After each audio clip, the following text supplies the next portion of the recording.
I made this longbow out of a board from Lowe's. First, you want to find a board with straight grain like this one. This one's about perfect. Then it's time to draw out your design and start carving it out. Here I draw a basic guideline on how thick the limbs are going to be. They'll be thinner than that in the end though, and here I'm drawing my fades. Here I'm using a draw knife to get the limbs to the width that I want, working through the tip. And then here I chisel out my fades just using a knife and a rubber mallet. Then comes the work as you get the limb down to thickness, putting in some temporary knocks. Then it's time to test the tiller, which is how the limbs bend with each other and with themselves. Once the tiller was good enough, I reflexed the limbs.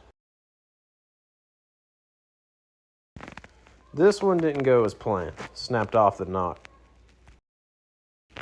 Then after shortening the bow and recurving the tips the right way this time, it's time to check the tiller again.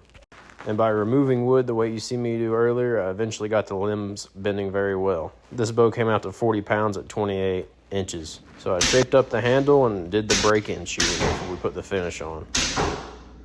I decided to go with a black stain with red paint on the back. Here I'm sealing it with polyurethane. Overall, I think it came out to look pretty good. And if you're wondering, I made this string out of artificial sinew. And here's me shooting the finished product. If you guys like this, subscribe for more videos.